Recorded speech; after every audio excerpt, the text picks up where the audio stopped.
Sasa ninaomba nizungumze na wewe hatua ya tatu, hatua zinazofanya Kristo aumbike ndani ya mtu.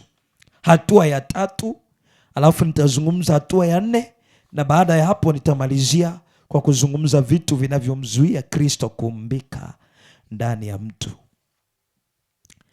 Hatua ya tatu inayomfanya Kristo aumbike ndani yako, tumetazama hatua ya kwanza ni kuzaliwa mara ya pili, yani kumwamini Kristo, yani kuzaliwa. Hatua ya pili unakuwa kukulia wokovu. Hatua ya tatu ni nafsi yako kubadilishwa. Nafsi yako kubadilishwa. Tunapozungumza nafsi, tunazungumza akili, mawazo, nia yako sasa inabadilishwa. Mtazamo wako sasa unabadilishwa. Mwanadamu ni roho mwenye nafsi na mwili, na nafsi yenyewe inatumika kufanya maamuzi. Unajua tatizo sio roho, tatizo sio mwili, tatizo ni nafsi yako, kwa sababu nafsi yako ndiyo imebeba maamuzi. Nafsi yako ikibadilishwa, hapo ndipo unakuta mtu anabadilishwa. Kuna kitu kinaitwa kugeuzwa nafsi, kubadilishwa akili, kubadilishwa mtazamo, kubadilishwa nia. Biblia inasema aonavyo mtu nafsini mwake ndivyo alivyo. Kazi ya Injili ni kumbadilisha mtu akili, kubadilisha elimu ulionayo, na ndiyo kazi ya elimu ya Mungu. Warumi sura 12 inasemaje? Mstari wa 2, wala msifuatishe namna ya dunia hii, bali mgeuzwe kwa kufanywa upya nia zenu, kwa kufanywa upya nia, akili, mawazo, mtazamo. Ule mtazamo wa dhambi ulio nao kinyume cha Bwana upate kugeuzwa na kubadilishwa. Ule upinzani ulio nao wa kweli ya Mungu, kile kiburi ni mtazamo, chuki ni nia, ni mawazo. Kwa hiyo lazima hiyo nia ibadilishwe, ije nia ya Kristo. Ndio maana mahali fulani Paulo anasema sisi tunayo nia ya Kristo. Nia ya Kristo ina maana tunapoivaa nia ya Kristo, hapo ndipo tabia ya Kristo inaumbika ndani ya mtu. Bali mgeuzwe kwa kufanywa upya nia zenu, mpate kujua hakika mapenzi ya Mungu yaliyo mema, ya kumpendeza na ukamilifu. Kumbe nia inapobadilishwa, hapo ndipo tunayajua mapenzi ya Mungu. Hatuwezi tukayajua mapenzi ya Mungu kama nia zetu bado hazijabadilishwa kutoka kwenye nia ya dunia, kutoka kwenye nia ya mwili na kuielekea nia ya Kristo. Ukamilifu unakuja na kuyajua yaliyo mema yanakuja pale akili yako, nafsi yako inapobadilishwa. Rejea maandiko niliyokusomea ya kwamba iweni na nia hiyo hiyo iliyokuwamo ndani ya Kristo. Kristo anaumbika ndani yako wakati mawazo yako yanabadilika. Your mind is going to be transformed. Your mind is transformed. Transformation of the mind. Mawazo yako yanabadilika, tamaa zako zinabadilika. Kuna kitu kinachoitwa tamaa, ego.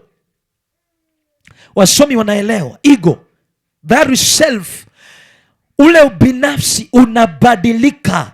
Tunazungumza hatua zinazofanya Kristo aumbike ndani yako. Hatua ya kwanza, Kristo anazaliwa.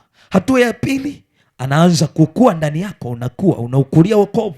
Hatua ya tatu sasa, mawazo, akili, fahamu zinabadilika, zinamwelekea Kristo. Yaani hapa ndipo mtu anaanza kufikiri kama Kristo. Hapa ndipo mtu anaanza kuishi kama Kristo. Hapa ndipo mtu anaanza kuwaza kama Kristo. Wakolosai sura ya 3 na mstari wa 1 na wa 2. Biblia inasema basi mkiwa mmefufuliwa pamoja na Kristo, yatafuteni yaliyo juu, Kristo aliko ameketi mkono wa kuume wa Mungu. Mstari wa pili ni muhimu.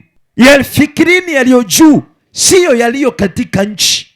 Hauwezi ukayafikiri yaliyo juu kama fikra zako hazijabadilika. Moja kati ya vita kubwa ulio nayo ni nafsi yako kubadilishwa. Utasema, mtumishi wa Mungu, sijaelewa unazungumza nini? Biblia inasemaje katika Wakorintho wa pili sura ya 10 na mstari wa 4? The battle of the mind, vita vya nafsi, vita vya fikra. Wakorintho wa pili 14, Biblia inasema maana silaha za vita vyetu si za mwili, bali zina uwezo katika Mungu hata kuangusha ngome. Tunaangusha nini?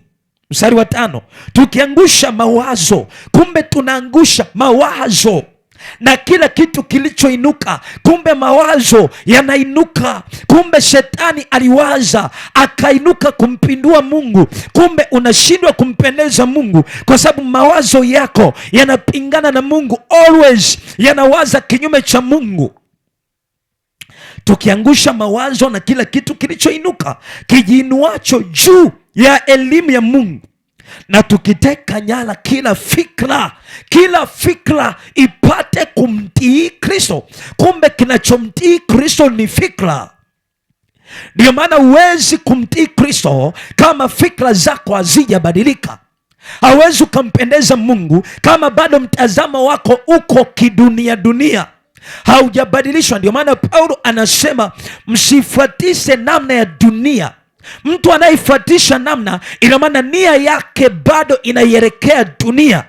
Nia inapobadilishwa, matendo yanabadilishwa. Kuwaza kunapobadilika, hata wewe binafsi na tabia yako inabadilika.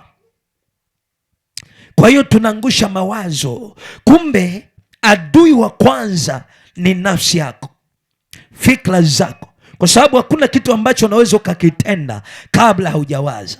Ndio maana hata sasa tunaendelea kujifunza, bado mawazo yako yanashindana na Mungu. Akili yako haiko hapa, kuna vitu inafikiri. Yaani ingawa nanisikiliza, ingawa ninaendelea kuhubiri, lakini bado akili yako inawaza vitu vingine nje ya hapa. Mungu anaona kuliko unavyodhani, anatazama kuliko unavyofikiri. Ukifanikiwa fikra zako kuzielekea kwa Kristo, Kristo ataumbika ndani yako.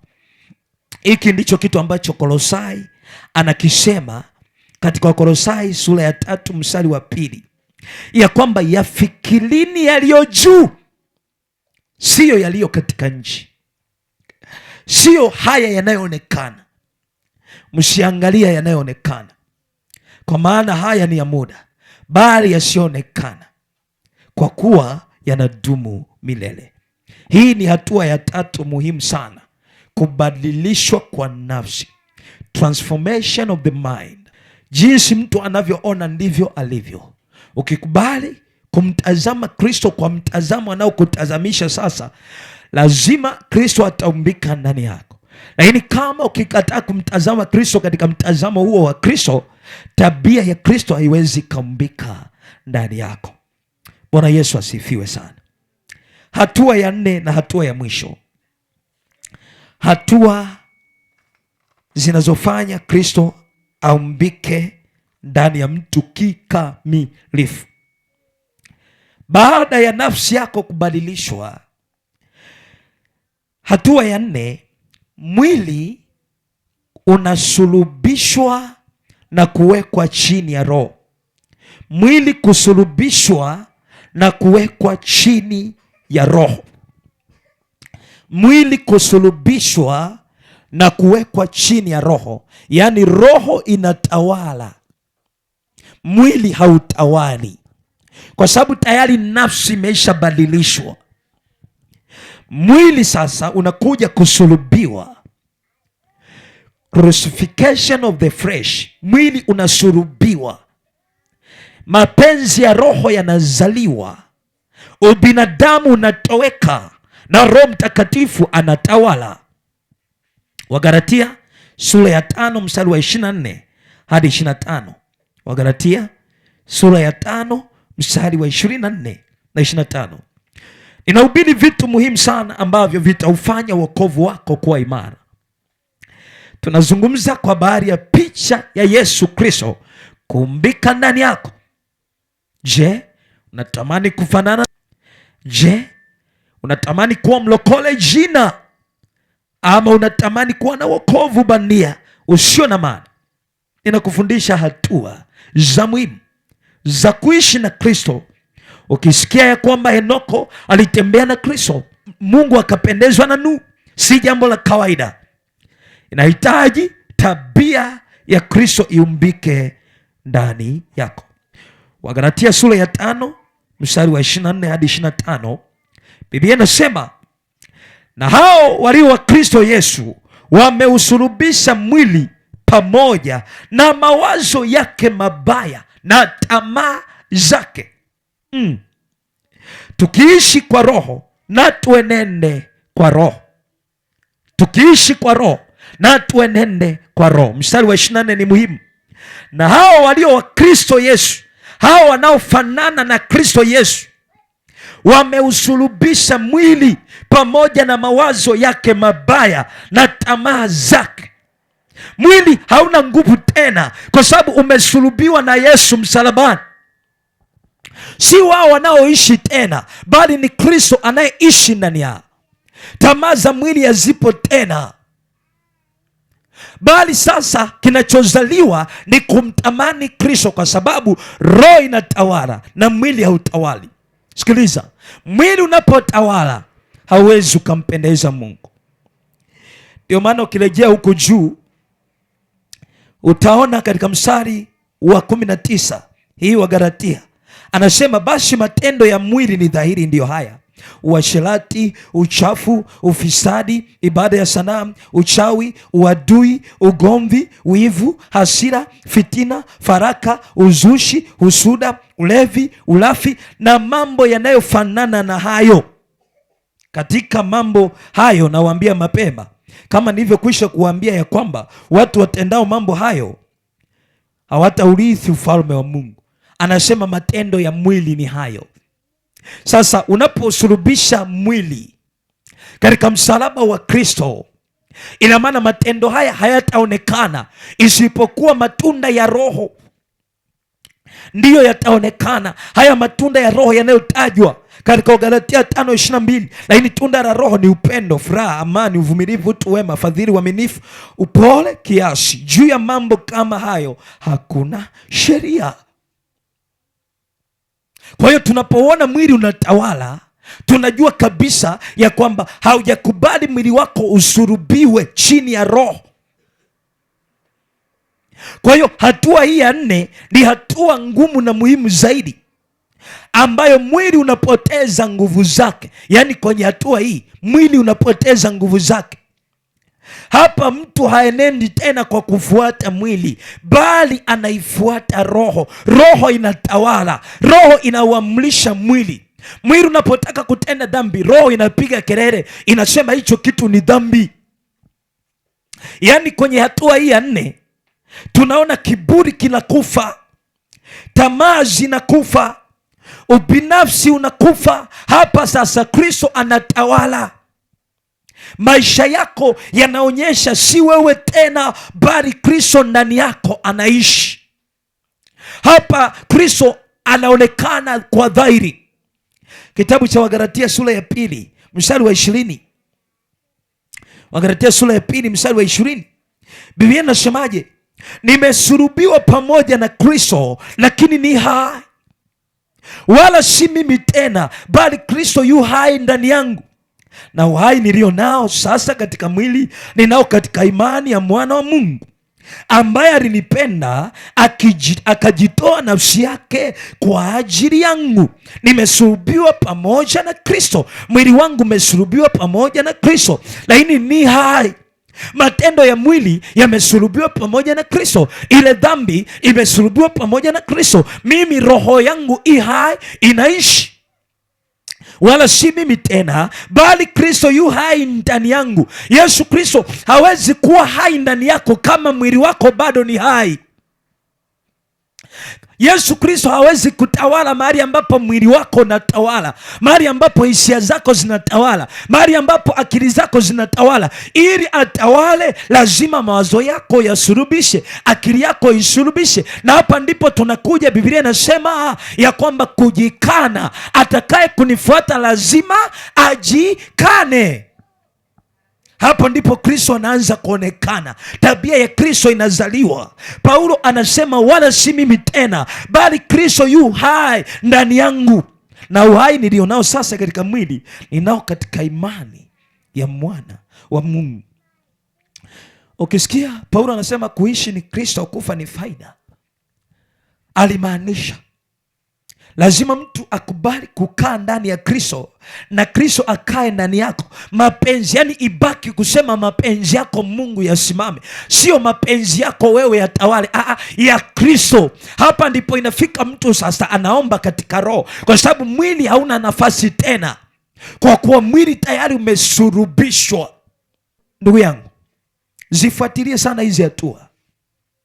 Najua umeshazaliwa mara ya pili kama ambavyo ninakufundisha, lakini ninajiuliza swali, je, unaukulia wokovu? Je, nafsi yako imeisha badilishwa? Akili yako, je, kuwaza kwako ni sawa na Kristo? Kufikiri kwako ni sawa na Kristo? Je, hauyawazi tena yaliyo ya dunia?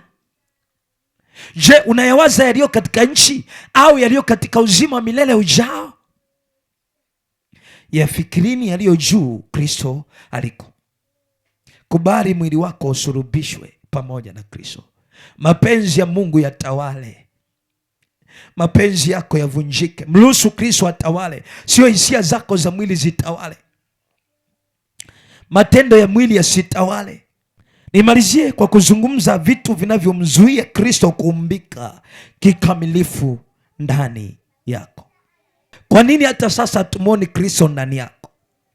Ingawa unasema Bwana Yesu asifiwe, ingawa una cheo kanisani, ingawa ni mhubiri, kwa nini Kristo haonekani katikati ya maisha yako? Kitu cha kwanza kinachomzuia Kristo ni kuishi kwa kufuata mwili badala ya roho. Kuishi kwa kufuata mwili badala ya roho. Nisome Wagalatia sura ya 5 mstari wa 16. Basi nasema enendeni kwa roho, wala hamtazitimiza kamwe tamaa za mwili. Kwa kumbe mtu anayeishi kwa kufuata mwili badala ya roho anazuia Kristo kuumbika kikamilifu. Tunaposema kikamilifu, hatutamani kuiona kopi, kivuli cha Kristo. Tunatamani kumwona Kristo kamili ndani ya maisha yako. Kuishi kwa kufuata mwili badala ya roho kunamzuia Kristo kuumbika ndani yako. Ndio maana katika mstari wa 17 anaanza kusema, kwa sababu mwili hutamani ukishindana na roho, na roho hushindana na mwili, kwa maana hizi zimepingana hata mwezi kufanya mnayoyataka. Lakini mkiongozwa na roho hampo chini ya sheria. Anaendelea anayataja matendo ya mwili: chuki, wivu, husuda, fitina na nini, dhambi za kila namna. Hayo yote ni matokeo ya mtu kufuata mwili. Warumi sura ya 8 na mstari wa 8, wale waufuatao mwili hawawezi kumpendeza Mungu. Kumbe mwili ni sauti. Kumbe watu wanaweza wakaongozwa na mwili. Matokeo ya kuongozwa na mwili ni kwamba watu hawawezi kumpendeza Mungu. Kwa hiyo Kristo hawezi kuumbika kikamilifu ndani ya mtu ambaye bado anaishi kwa kufuata mwili. Ukitaka Kristo aumbike kwa kikamilifu ndani yako, lazima usiufuate mwili. Kitu cha pili kinachomzuia Kristo kuumbika kikamilifu ndani ya mtu au ndani yako ni kutokujikana. Kutokujikana. Kitabu cha Luka sura ya 9 na mstari wa 23, akawaambia wote, mtu yeyote akitaka kunifuata na ajikane mwenyewe. Jikane mwenyewe. ajitwike msalaba wake kila siku, every day, every time, every second, every minute. Ujitwike msalaba wako, umfuate nani? Kristo. Umfuate nani? Kristo. Sio unamfuata Kristo unageuka nyuma kama mke wa Rutu, la. Unamfuata Kristo. Kujikana, yaani kutokujikana ni kutokumruhusu Kristo akutawale. Yaani kujikana ni kujichukia, kujidharau, kujitesha kimwili kwa ajili ya Kristo, kujitoa maisha yako, kuutoa mwili wako uwe dhabihu. Warumi sura ya 12 mstari wa 1. Itoeni miili yenu iwe dhabihu. Maana ya dhabihu ni sadaka ya kuteketezwa. Watu wameingia kwa Kristo nusu. Hawajaamua kumpa Kristo maisha yao kikamilifu awaongoze. Hawataki kujichukia, hawataki kujidharau, hawataki kujitesha kimwili. Bwana Yesu asifiwe. Jikane. Kama unataka Kristo aumbike ndani yako, jikane. Kubali aibu ya dunia, kubali kudharauliwa, ili Kristo aumbike ndani yako. Kitu cha tatu kinachozuia Kristo kuumbika kikamilifu ndani ya mtu ni kushindwa kumtii Roho Mtakatifu anaposema ndani yako. Kushindwa kumtii Roho Mtakatifu anaposema ndani yako, kama jinsi anavyozungumza na wewe hata sasa, anakufundisha. Inategemea utii. Kama jinsi ambavyo Samueli alimwambia Sauli, kutii ni bora kuliko dhabihu. Unaposhindwa kumtii Roho Mtakatifu, unazuia Kristo kuumbika ndani yako. Roho Mtakatifu anasema acha dhambi fulani, anasema samehe, anasema badilisha mwenendo wako, anasema acha tabia 1, 2, 3, anasema acha uchoyo, acha chuki, acha masengenyo, acha umbea, acha dhambi ya siri. Unaposhindwa kumtii Roho Mtakatifu, inakuwa ni kizuizi cha Yesu Kristo kuumbika ndani yako. Kumbuka, Roho Mtakatifu ni sauti ya ndani, inazungumza ndani ya moyo, inakuelekeza wewe mapenzi ya Bwana. Ndio maana Biblia inasema kadhalika Roho Mtakatifu naye hutusaidia udhaifu. Kumbe wewe ni dhaifu.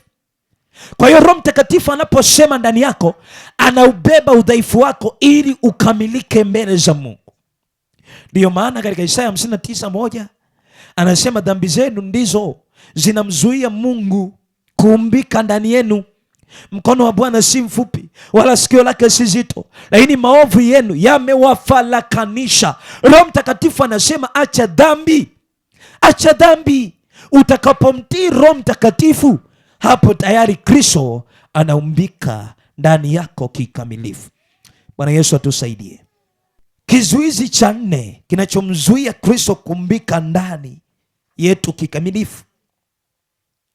Kwa nini Kristo haonekani kikamilifu ndani yetu? Ni kupenda dunia kuliko Mungu. Kupenda dunia kuliko Mungu. Nimekusomea andiko la Warumi 12:2.